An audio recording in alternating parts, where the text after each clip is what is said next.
This is Northgard Uncharted Lands, a 4X game that prides itself on being a streamlined addition to the genre. It's a small-scale war game. It's a civilization builder with itty-bitty living space. Northgard is heavily inspired by Norse mythology and adapted from a video game of the same name, where the video game version of Northgard takes a bit more time to tell its story and allow you to craft the civilization that you're building. The board game counterpart is dedicated to getting you off the table before your legs go numb. This idea was really attractive to me as someone who really enjoys civilization building in games and yet doesn't always have the time to dedicate to doing so. Does Northgard have what it takes to stand up to its longer counterparts? Does it sacrifice interesting choices for length? Let's take a closer look at the game itself and find out. Players take on the roles of a clan on their way to claim victory. These clans each have their own special cards with abilities you can use to aid you. You'll be using cards because, aside from being an area control game, Northgard is also a deck building game, with a few twists on the genre. Play takes place over a series of rounds, or game years, and these rounds will be interrupted if certain mechanics are triggered. I find this interesting about Northgard, that the two main genres it lives within are smashed up against each other like a sword hitting a shield. The most obvious example of a round being put on pause is when the move action, which is triggered by a card, causes your units to occupy a space with a rival faction in it. It triggers combat, which itself is resolved by way of cards. It then becomes a roll-off, where you can use more cards to modify it. Now, more on this in a bit. When you begin a game, each faction is going to start with the same set of cards, apart from those faction abilities I mentioned earlier. These standard actions, however, include the Explore action, which allows you to draw more map tiles and expand the board, a Recruit action, which bolsters your force of Vikings, a Move action, which allows you to take any number of units from a controlled area and move them to another area, Build, which lets you build one of Northgard's 8 possible buildings, if you have the resources and a space for them. Players also get a couple Feast cards, which allow you to do Build, Move, Recruit, or Explore actions. I like the deck building mechanics placed into a 4X game. It gives you actions as a typical game like this does, but it makes you think a few turns ahead in order for your actions to be used appropriately, because you discard the cards to perform them. It's really clever. If you want to be able to double up on an action, you need to purchase a card that gives you more of that action. You also, due to the nature of the game, have a bit more interesting things to do on your turn apart from gathering cards. I have nothing against deck building games, but I like that Northgard allows you to illustrate what you're doing with the cards on the board in front of you. It gives a little bit more life to the choices that you're making. Drawing cards and setting out improvements to your deck is the first phase of a game year. The second phase is the actions phase. This is the phase where players can play those cards I just mentioned. The player can wait by placing a card into their active area without resolving its effects, which has odd gameplay implications. Yeah, okay, I'm totally gonna smash your face in, but just gonna give you a minute. Just compose yourself. Just hang on. I'll wait. You can also replace a card, which is similar to waiting, but you pay a lore token and you can draw another card from your deck after placing the one in your active area. You can also remove a card from your hand, an important aspect to deck building games. You place it in the game box, removing it from play. To do so, you have to pay more of those lore tokens, and you can replace those cards with 2 from your deck. You can also upgrade a card by paying 3 lore tokens, removing or discarding a card, and then adding one of your upgraded clan abilities to your hand. And lastly, a player can pass, which you can do at any time and must do if you have no cards left in your hand. The first player to pass gets choice of the new cards that are available to players, with each player taking a card after they themselves pass. I find the actions phase really interesting, and honestly, it's quite surprising that you can do so much apart from the card play aspect of this game. That was a lot, wasn't it? Most deck builders allow you to take a card in some sort of buy action, but there's nothing like that here. Apart from a card or two, that may let you take a card early, the only way to increase your deck size is by ending a year. So it makes the game feel kind of unique in this way. It's quite clearly a deck builder, but perhaps the game knows that you are really going to be focused on what is happening in the map, in Northgard itself. And again, Northgard is a tale of two games, mashed together in a clever way. But remember, we're only on Phase 2. Phase 2.5, if you're actually playing with it, is when you would activate creatures.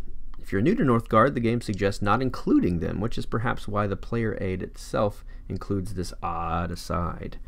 If the creatures module is being used, you'll take a look at their line and activate each creature one at a time from left to right. Creatures will move, ignoring rough borders and also avoiding other creatures, but making their way towards civilizations and initiate combat if possible. Each creature card has a simple AI script in order to break any ties in its focus, and it's not too complicated to figure out where they want to go. I find the use of creatures very thematic, and I enjoy the addition. What wild land wouldn't have denizens to throw at you? It also takes Northgard away from what may seem like a simple historical war game to a more fantastical one, which if you've watched any of my videos, you know I enjoy. Heck, my PSN profile says if it has swords and side quests in it, I'll probably play it. So not only are there wolves and bears here, but also Draugr and fallen Valkyries, keeping you from glorious civilization. At this time in the game, players proceed to the harvest and winter phases, two phases which flow really well together. If your attention has not been on the board until now, you'll need to take a look at it. Players look for symbols on their territories and gather resources and lore based on the corresponding symbols on the board. Food, lumber, and lore are all possibilities on Northgard's landscapes. You gather those tokens, and then in winter, you will immediately use them. What, did you not think your Vikings were going to feast? Of course they're going to feast. They're Vikings. You'll need to check that you have enough food and shelter to go around when the icy winds come. There's a joke here about winter being imminent, close, something like that. If you can't pay the cost of winter, you return to the deck and add an unrest card to it. Each one of these cards removes victory points or glory from your total at the end of the game. Because if Sven isn't happy, no one's happy. At the end of the year, you check to see if the end-of-game conditions are met. You give eliminated players a second chance at victory by allowing them to establish a new foothold in Northgard, and then you move the year tracking token. If you make it to a 7th in-game year, the game would then end.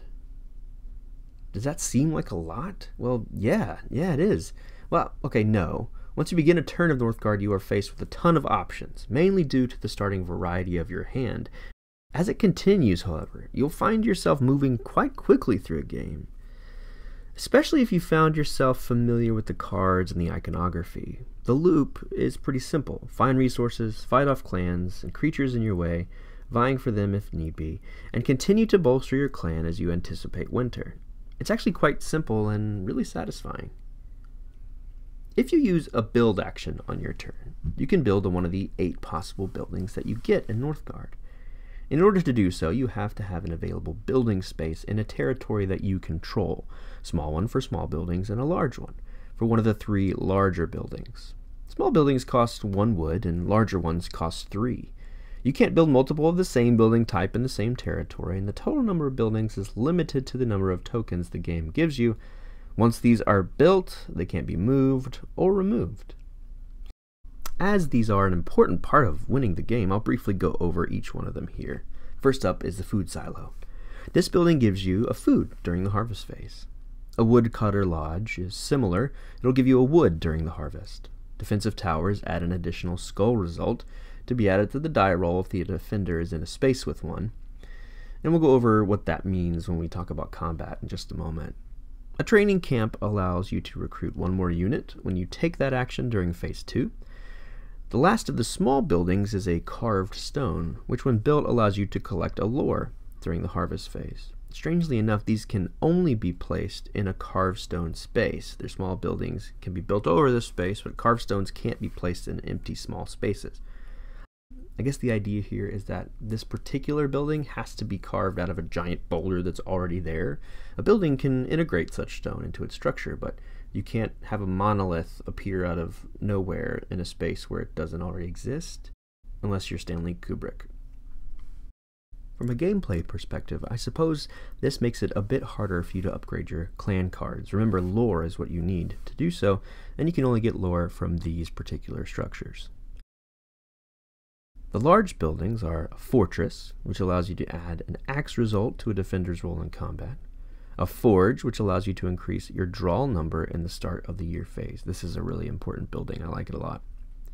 This number is typically 4, but for every forge you have in your controlled territories, you get to add 1 card, giving you, as one might say, the upper hand. The last possible structure you can add to your territories in the build phase is the Altar of Kings.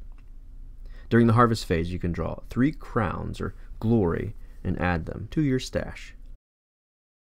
I spent a good bit of time here going through all these buildings. You might be wondering why. Well, apart from your units, buildings really are the most important aspect of growing your kingdom and winning the game in Uncharted lands. Not only do they help you mitigate hunger and unrest by increasing your resources in the harvest, they also allow you to have the upper hand in strategic combat situations as a defender, and can give you literal points, which is what these glory tokens are if you end the game of Northgard the traditional way after 7 game years. I say traditional because perhaps the most important things buildings can do for you is help you win the game early. If you control 3 closed territories are ones that are completely surrounded by the white border markers, and these closed territories have at least 1 large building each in them, you win. If by some miracle you've been able to do so when you reach the end of the year phase in any game, the game is over. And if you remember, buildings cannot be moved or removed, so if you take over a territory that includes a building, it's now yours. You'll notice that there aren't any clan markers or colors on these buildings, so they always are able to change hands and can very quickly change the tide of the game.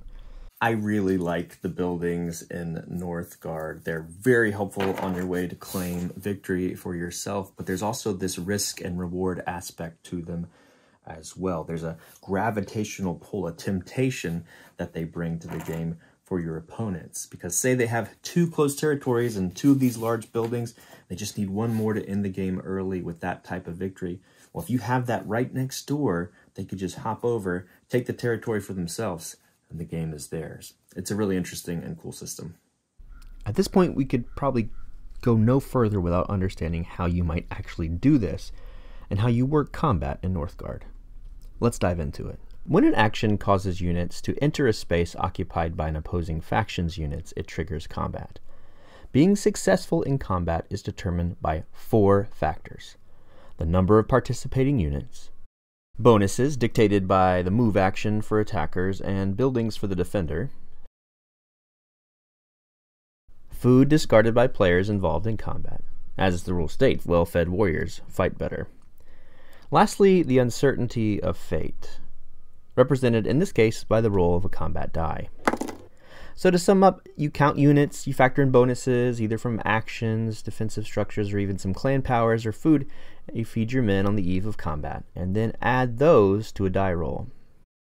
Each bonus gives you 1 combat power, represented by this symbol. After all of this math is completed, you determine the winner. Casualties, indicated by the skull, are inflicted. They can be triggered by cards as well. If you have enough casualties to knock out your opponent, you win. Otherwise, the clan with the highest combat score wins. The loser, if they have units left, must retreat to an adjacent territory, if it's a friendly or neutral territory. There's simplicity here in Northgard's combat. Many factors go into success or failure in an encounter. If you have a good idea about what you're going into when you get into a scrap, then it shouldn't be a long side activity. There are some similarities here to some of my other 4X favorites, and I'm guessing these mechanics are staples to the genre because of that. The blind bidding of resources reminds me of combat cards in Scythe. There's some trickery in the combat in that, a 2-pronged approach to the game. Your opponent can see how many units you have, but they won't know what you're going to sacrifice to give you the upper hand, much like the way they won't know the value of the combat card in your hand in Scythe. There's blind bidding in another favorite of mine as well, Rune Wars. And in this fantasy epic, you also must retreat if you're defeated. An action you cannot take if there are no legal moves, so your Viking warriors and the Uthuk can share an ale when they get to Valhalla. Well, let's be honest, these jokers aren't going to Valhalla. They'll probably end up in the other place. This game has stark differences to Scythe and games like it, however. My wife, who is most often my gaming partner, and I enjoy 4X games, particularly something like Scythe. And although these types of games are designed to be confrontational, we often avoid each other. This tends to be possible in something like Scythe, with the board as large as the one you get in that game, but it feels nearly impossible in Northgard. With a set board in Scythe, you have plenty of room to explore. You need a certain resource, well, you can already see every possible space to get that resource, so no need to bother your neighbor if they're near it. In something like Northgard, however, the board is laid out slowly, so the temptation to conquer is much greater. In this way, it feels like something like Small World, again, that encourages you to smash into each other repeatedly, like a child playing with toys. Of course, that's not why I play board games at all. It's a very serious hobby. Serious. I do feel like the exploration and modular tiles of Northgard make it interesting. You could, in theory, keep using the explore actions until you find what you want, although your starting card deck is probably not optimized for this in the beginning. That's probably a strength of this being a deck builder. Do you want to go Scorched Earth on Northgard and leave ruins in your way? Well, add this card and this card to your deck. Do you want to have a Nimble Force that can skirt the board finding resources, lore, and optimal building spots? Well, get this card and this one. When my wife and I played this for the first time, we didn't end up fighting until the very end. We each had close to the needed 3 large buildings to end the game early, and so we ended up attacking each other, trying to take the third one to make it happen.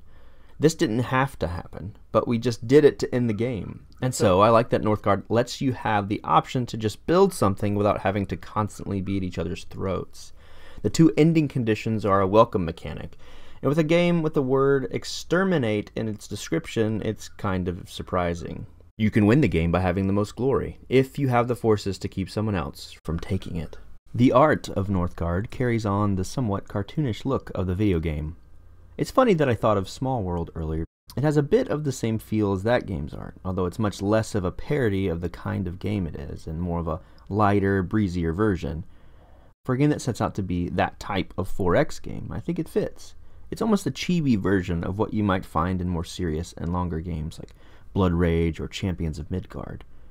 That isn't a criticism. In fact, as I mentioned, I think it helps set the tone for what it's trying to be. I think too about something like Advance Wars or really any sprite-based Japanese video game. You're still getting stabbed and conquered, but it's cuter, so you don't mind as much. That was a stupid joke. All in all, I think Northgard sets out to do what it wants. A smaller scale, quicker 4X game with interesting choices due to the deck building and the in-game triggers allowing you to take different paths. Tile placement allows for unpredictability, combat is quick and includes the satisfying tactile die rolling with a ton of other ways to mitigate failure, simple building mechanics, and lots of interesting clan powers as well. Well, does it have enough to capture the attention of hardcore 4X players? To be honest, probably not, but you can already see that from the box. You've made up your mind already just by seeing that there isn't any other kind of unit apart from Viking.